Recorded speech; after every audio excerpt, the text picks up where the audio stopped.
A service dog can change the lives of children with special needs, and that's what parents were hoping when they paid thousands of dollars for a service animal from an Apex nonprofit. But some parents say instead of a companion and helper, they got an untrained and in some cases aggressive dog. CBS 17's Kelly Kennedy spoke with these families and is getting answers from the Attorney General about his investigation into the company. It's a story you'll only see on CBS 17. This North Carolina mom says her 11-year-old daughter with autism hasn't been the same ever since they purchased a service dog from Apex nonprofit RyCon. She barely sees the sunshine. She is not herself. I haven't had a hug since Mother's Day 2017. That's what it's done to our family. RyCon Service Dogs is owned by Mark Mathis. I introduced you to him back in 2017. He says he has a son on the autism spectrum and thought training a service dog could be a way to help him. Parents just kept approaching and asking if we would do a dog for them. I'm an engineer by trade, and I can tell you I don't get the same kind of job satisfaction from, the technical side of the fence as I do from working with these wonderful families. Fast forward almost 2 years later, and RyCon is closing up shop. This after dozens of parents have filed complaints with the Attorney General's office and even sued Mathis. Rachel Cummings spent thousands of dollars on one of these dogs for her daughter. She says it was completely untrained. She wouldn't always sit when you told her to sit. She wouldn't lay down. Cummings says the service dog attacked their family dog in front of their daughter, traumatizing her. Cummings returned the dog and asked for a refund. She says Mathis refused. It's about having hope sold to you. It's about believing your life can be better and spending a year when you're a 10-year-old little girl going to sleep every night with a picture of that hope sitting beside your bed and saying, there's only 6 more months till I get my service dog. That means in 6 months, I'll have friends. That means in 6 months, my life will be better than it is today. I can make it. And then for that to all come crashing down. Christian Poirier's son Daniel is also 11 years old. He's autistic and nonverbal. We started looking into getting a service dog for him because he's getting bigger and faster, and I'm getting older and older. And it's hard to keep up with him. We were hoping to have a service dog to curb him when he's running into dangerous situations. Poirier paid RyCon $2,500 for the dog and an additional $11,000 for training. What we got was a dog that was aggressive, a dog that started fights with our other dogs and eventually bit my son. And none of that sounds like a service dog. Once the dog attacked his son, Poirier returned it to Mathis and asked for a full refund. He says Mathis refused. So he took him to small claims court and won. But Mathis appealed and then filed for bankruptcy, putting a freeze on any of the small claims suits against him. If you could give Mark Mathis a message or anything you want to tell him, what would it be? I believe that there will be justice for all this. I believe that he's not going to get away with it. It's out in the light of day now. I went by Mathis's house. I'm here because multiple families have reached out to me saying you sold them a service dog that was untrained. Some families have even said that they paid for a service dog but never received it. I want to see if we could get your side of things. I've learned 41 families from across the country have filed complaints with the Attorney General's office. The families claiming they paid thousands for dogs that were not trained properly. Some families even claim they paid more than $13,000 for a service dog and never even received it. They're sold a bill of goods, $14,000, $15,000, that this dog is going to transform their child's life, and it doesn't. It's not house trained. It's not trained as a service animal. That is cruel. If these allegations prove to be correct, we're going to do everything in our power to hold this guy accountable. If this is true, and if this guy was advertising these dogs as trained service animals and they in fact weren't, what laws would that violate? I mean, is there a possibility of civil and criminal penalties? There is a criminal law of obtaining property by false pretenses. If they knew they were engaged in criminal fraud, then yes, that's a crime. Stine says the investigation is ongoing. He encourages any other families who believe they may have been victims victims to call his office. In Wake County, Kelly Kennedy, CBS 17 News. CBS 17 first told you last week about complaints surrounding an Apex nonprofit pouring into the Attorney General's office. RyCon service dogs shut down abruptly after the series of complaints and lawsuits from parents. Our Kelly Kennedy joins us now in studio. And Kelly, you just got your hands on some of those complaints. What have you learned? Well, first, just take a look at how thick this stack of paper is, and this isn't even all of the complaints. People from across the country are calling for the company and its owner, Mark Mathis, to be held accountable. In these complaints submitted to Attorney General Josh Stine, parents say the dogs they received as service animals for their children were untrained, aggressive, and often in poor health. One family claims their dog needed surgery, and others say they paid thousands for a dog and never even received it. Last week, I introduced you to Rachel Cummings. This North Carolina mom spent nearly $14,000 on a service dog for her 11-year-old daughter with autism. She says it was completely untrained and attacked their family dog in front of her daughter. Cummings returned the dog and asked for a refund. She says Mathis refused. Later, she found out that same dog was resold to another family with a special needs child. Mary Matthews is the mother of the child who received the dog. She also filed a complaint saying she, quote, received a dog that was not a candidate for service dog work. She goes on to say the dog attempted to bite multiple children, including her own. Attorney General Josh Stine says his office is taking all of these allegations very seriously. We've heard that the dogs were not trained. They're not quality service animals. Some of them aren't even housebroken.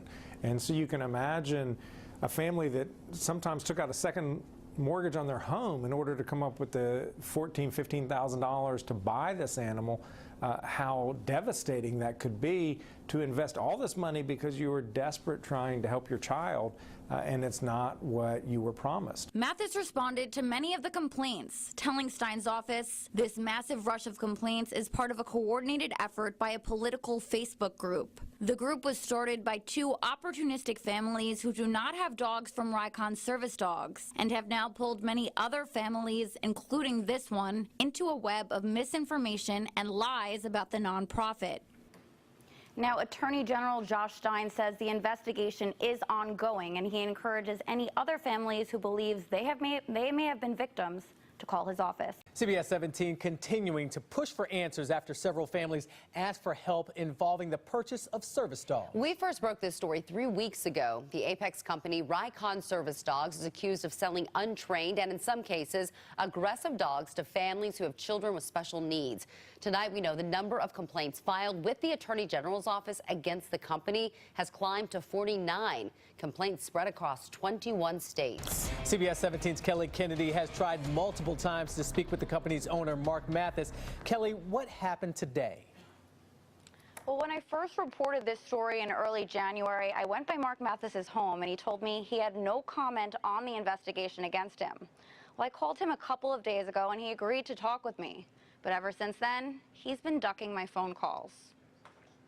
After the owner of RyCon Service Dogs didn't answer his phone, I went by his home. I saw Mathis inside, but he refused to answer the door. Not sure if you're purposely avoiding me, but I do know at this point you've done at least 2 interviews with other stations, so I'm not sure why you would be refusing to speak with me.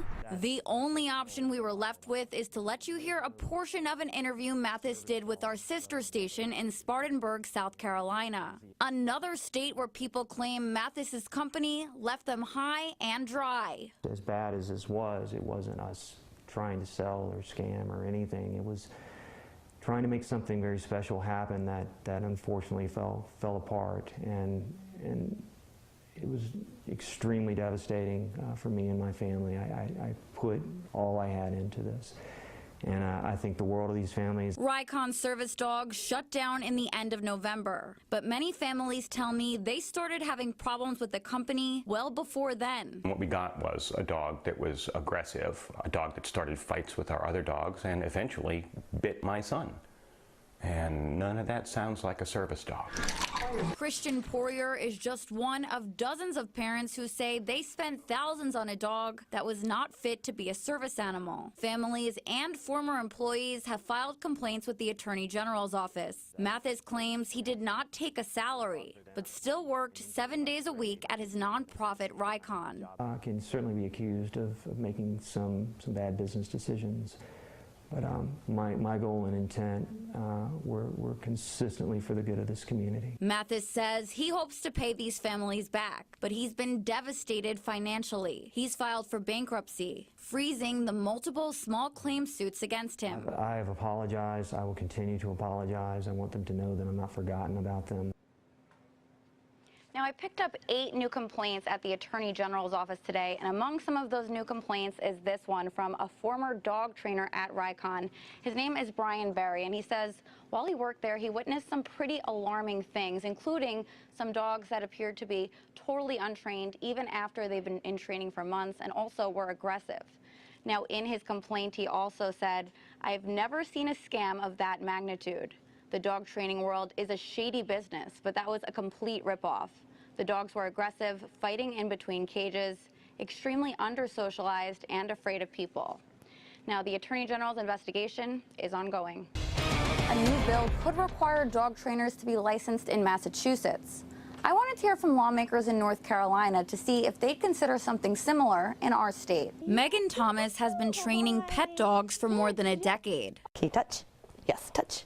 Yes. Good boy. You could make a Facebook page and you could make a website and you could print off business cards labeling yourself as a dog trainer, and there really isn't anybody who can tell you otherwise. Some argue the lack of oversight in the dog training industry has allowed scammers to slip through the cracks. More than 50 families say they paid RyCon big bucks for a dog that was supposed to help their special needs child. But instead they received untrained and in many cases aggressive dogs. I also spoke with former RyCon employees who say owner Mark Mathis promoted them to dog trainers after just 2 weeks cleaning the kennels. Do you feel like you were qualified to train service dogs at that point? No.